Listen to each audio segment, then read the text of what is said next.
Ganda ng gulong mo sa likod siya. Okay.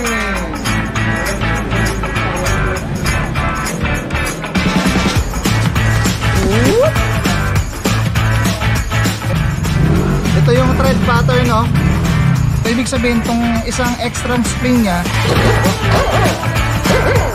Pupunta ako Santa Maria. Oh, brother. Mag-iyan! Design tayo. Sobrang tagtag kasi talaga kanina. Kasi sobrang tagtag. Next natin, brake pads mga sir. Elig, shout out!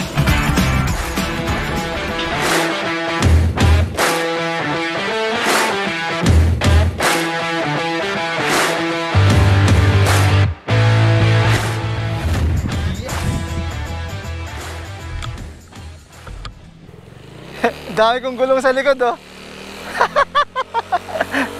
Delivery boy na si Sir Mel ngayon. Siya nga pala, yung gulong na ikakabit sa Aerox natin, V-Rubber. Shoutout pala kay V-Rubber Online Bodega.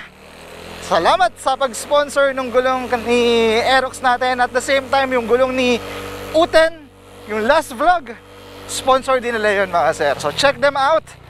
Ito yung Facebook page nila, V-Rubber Online Bodega.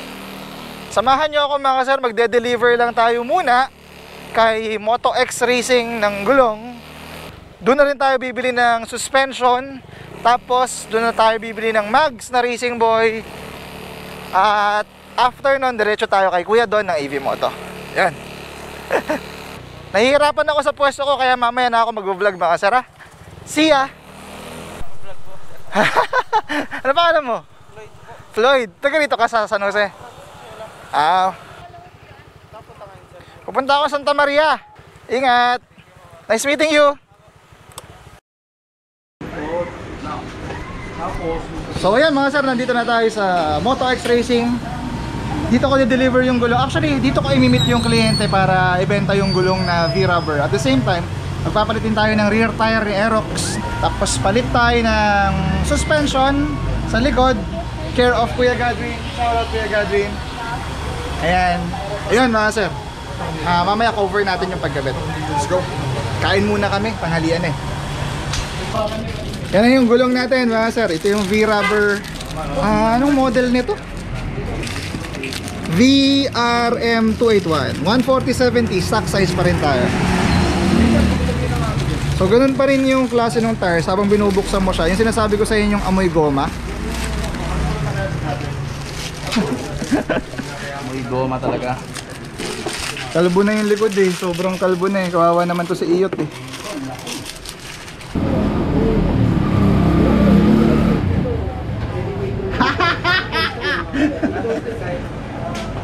Dang! Racing Boy VD series mga sir, oh. Fully adjustable suspension, compression, rebound, preload. So meron siyang manual. Shoutout Moto X Racing kay Kuya Louie. So meron siyang extra spring. Ang extra spring kasi ganito yan. Okay. Meron tong tinatawag na spring rate. Yung spring rate, makikita niyo yan dito. I don't know if malinaw yan, pero nakasulat dito 50 pounds per inch. 50 pounds per inch. Ito naman 40 pounds per inch. So ibig sabihin tong isang extra spring nya, softer rate to. So kung mas magaan yung rider, mas maganda to. Anong ibig sabihin ng 50 pounds per inch? Ibig sabihin nito, it takes 50 pounds para makompress mo to ng 1 inch. Ito naman, it takes 40 pounds lang para makompress mo siya ng 1 inch. So mas malambot to kaysa dito. So may kasama siyang dalawa. Tapos ito yung left and right na suspension. Ang ganda ng forma, black and gold. Ayan, no? Very nice. May happy kid na naman. Pero angry misis. Happy kid, happy husband, pero angry misis na naman tayo mga sir. Bumili rin tayo ng Racing Boy na mags para kay Iyot. Ito naman yung mags natin. So ayan, color gold.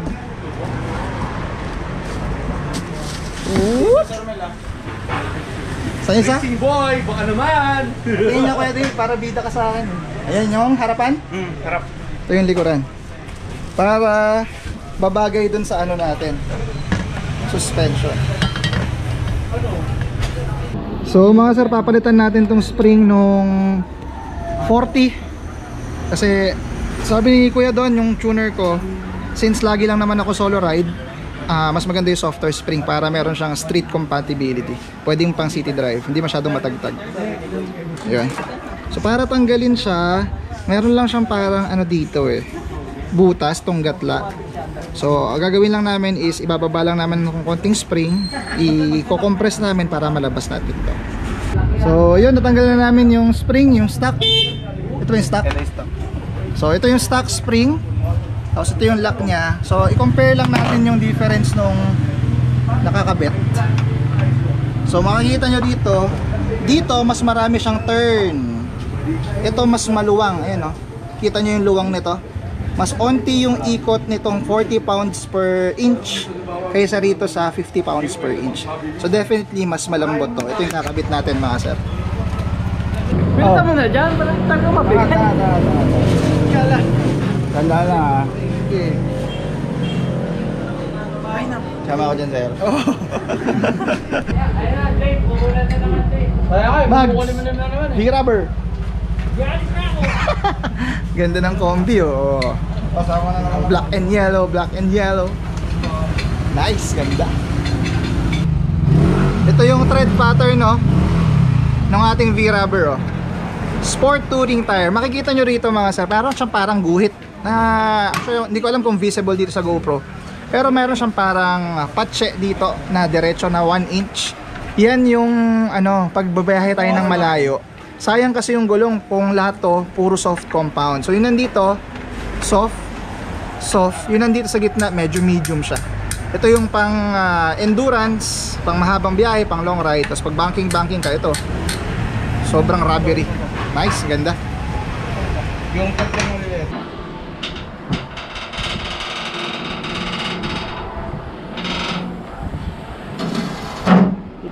Yun mga sir, tapos na tayo dito kay Moto X Racing. Shoutout kay Kuya Louie. Shoutout sa lahat na nandito. Mag-ingay! Tapos na tayo dito mga sir naglagay lang tayo ng Racing Boy na mags. Wala pa yung V-rubber ko sa harapan kaya naka-stock tires pa tayo. Tapos V-rubber sa likuran. Tapos naka fully adjustable tayo na VD Series Racing Board. Pupunta naman tayo next kay Kuya Don.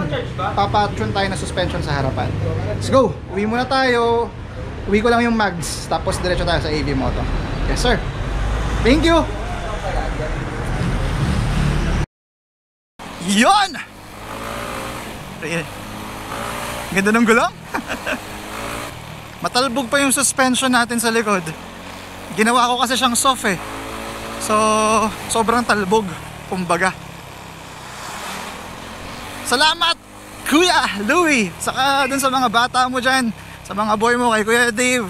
Thank you sa Moto X Racing. Maraming salamat. Next naman, papunta tayo kay Kuya Don para magpalit ng suspension. Saka doon na tayo magpalit ng brakes mga sir. Let's go! Ganda ng gulong mo sa likod, shit. Kita kits. Uwi lang ako ng bahay mga sir at nakakalimutan ko ipakabit to kanina. Nakalimutan ko rin dalhin pala. So, shoutout Elig PH, Kuya Nicolas, Sir Nicolas, shoutout. Ito yung as in, dati ko pang ginagamit na brake pads kay U10 sa NMAX natin. Hanggang ngayon dito sa Aerox, Elig brake pad sa harap, saka brake shoe sa likod. Yes sir. Punta tayo kay Kuya doon. Tara! Sobrang pangit ng suspension ko sa harapan. Yung likod gumanda na. As in, taga. Ayan o. Oh, tragis. Ang sakit sa katawan. Shit. Parang walang shock yung motor ko. Kasi gumanda yung likuran. Ngayon yung harap ko hindi pa napapatono, kaya ganito to. Balikan ko kayo mamaya pag nandun na tayo sa AV Moto. Ready na daw yung mga gamit natin dun Let's go! Pogi nung NMAX Naka-stance. Kuya, kaway ka!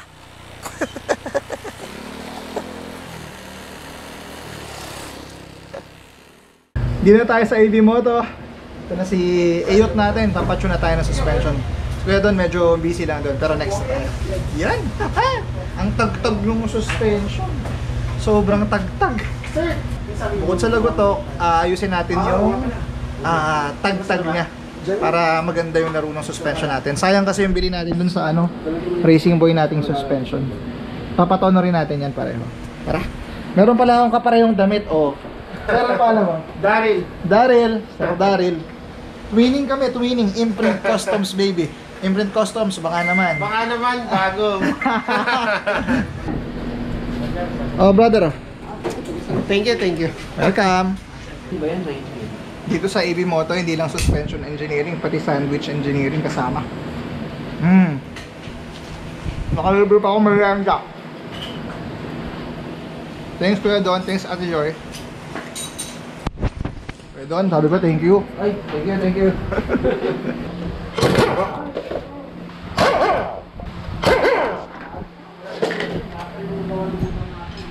Ano yan Kuya Don, yung lalagay pala natin? Okay. Yung nakaraan, di ba? Okay, so nabuksan ko na yung leg na walang preno. Oo.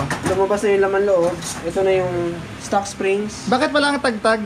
Anong meron? May nakatukod ba? Na-figure out ko, wala naman siyang tukod, pero sobra-sobra yung langis na nilagay. Okay. Para mawala yung lagotok. Tama. Tapos, ito na yung stock springs mo, which is progressive, 50-50 yung rate ng soft and hard. Ito yung progressive mga sir, makikita nyo dito, masinsin dito. Ano tawag dyan? Hard part.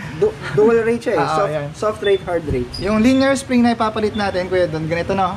Wala na siyang ganitong part na matigas. Tama.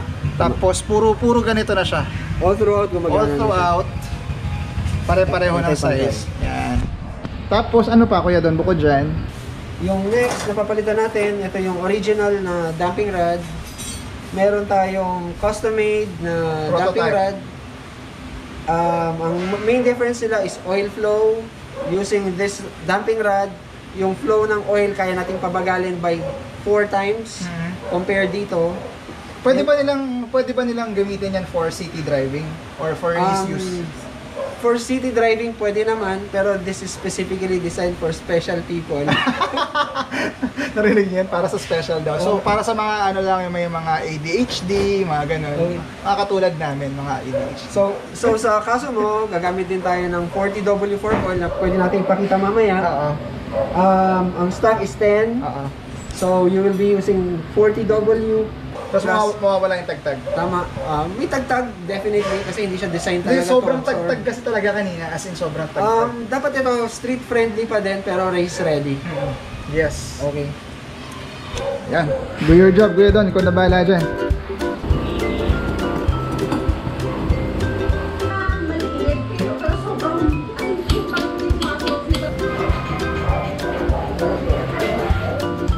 Wait lang. Burp. Kung gusto nyo mapanood ng fully yung regarding sa lagotok issues ng Aerox, NMAX, saka yung mga iba't ibang bikes, visit nyo na lang yung old vlog ko, lalagay ko dito sa taas. Hindi ko na i-cover yun kasi nagawa ko na siya before, mas detailed na ginawa namin ni Kuya Don yun before. Ito yung langis na ikakabit namin, 40W. Yan. Made in US yan Kuya Don, di ba? Ito yung mga Harley Davidson fork oils. Papalit din tayo ng ball race. Kasi sira na rin yan eh. Nakuha kasi natin tong Aerox na to mga sir, second hand. So hindi natin na alam kung ano yung nangyari sa kanya. Saka it's part of maintenance, di ba Kuya Don? Yung pagpapalit ng ball race. Sakaling pangit na talaga yung pangit na yung steering.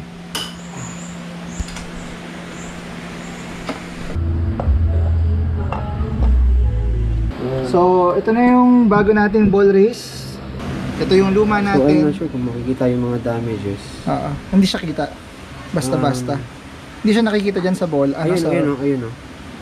Yung mga kot-kot, yung parang shiny, yung mga dent. Hindi kita sa camera ko eh. Pero mga sir, makikita nyo, I hope ma-magnify ko or ma-edit ko siya. May mga kot-kot dito. Ito yung mga kulay itim na maliliit. I-zoom ko na lang. Yun yung reason kung bakit tayo nagpapalit ng ball race. Kasi kumukot-kot na siya. Kailangan kasi pag ginanon nyo yung suspension nyo, Talagang ano siya, free na free. So kapag narapasan nyo na medyo gumagatla na yung steering nyo, yun yung issue, ball race.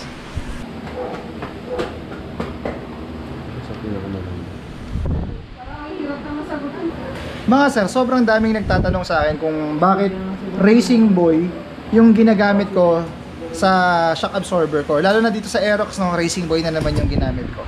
Ganito yung rason. Kay Racing Boy kasi, yung fully adjustable suspension nila only costs 10,000 plus, no? Yung dun kasi kay YSS, yung G series na nire-recommend kasi nung iba, hindi pa yun fully adjustable. Semi-adjustable lang siya. So, kung ako tatanungin nyo, value for money, bang for the buck, mas gugustuhin ko na yung Racing Boy kasi nga, at 10,000 pesos, pwede ko nang i-adjust yung preload, compression, saka rebound dito sa suspension na to. Yun yung reason, cost, saka yung adjustability, mga sir, na hindi nyo makikita sa YSS na G-Sport, saka sa G-Series. Makikita nyo yun sa YSS G Racing, which cost 20,000 to 30,000 pesos. Para siyang all-ins na sobrang mahal. Yun mga sir, yun yung reason kaya naka-Racing Boy tayo. Sa mga nagtatanong palagi. Next natin, brake pads mga sir. Elig, shout out! This is our Elig Ceramic Sport Brakes. Tapos Elig natin na brake shoe. Thank you Kuya Nicolas. Ay, mahulog pa. So yan mga sir, tapos na tayo sa front suspension, saka brake pad installation dito kay Kuya Don sa EV Moto. Uwi na tayo, testingin natin yung NMAX natin, yung handling upgrades na ginawa natin today mga sir. Kuya Don, thank you. Thank you. Bye-bye. Pauwi na tayo. Kuya Don, thank you. EV Moto, ang ganda ng suspension ko. What the fuck? Shit! Racing suspensions, racing. Yung brakes ko lusot pa. Take note pala sa mga magpapalit ng brake pads, brake shoe, pag bago yung brakes nyo, bagong kabit, for sure yan, hindi agad kakapit yan ha. Kaya wag muna kayong mag-racing na takbo.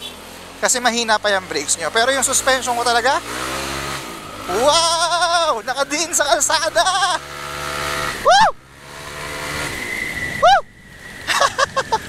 Ay shit, wala masyadong brakes.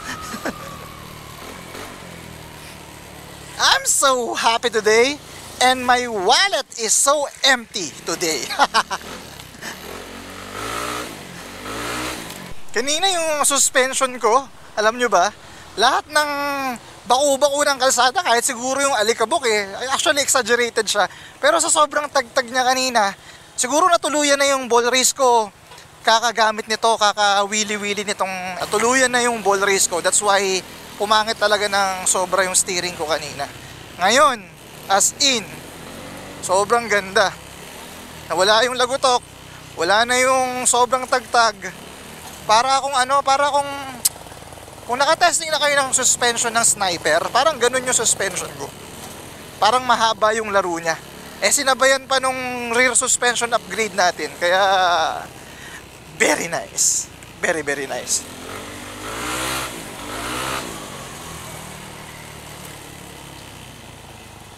Ang daling pasunurin ng motor ko ngayon. Parehong-pareho ng laro. Tingnan nyo, no hands, Very nice.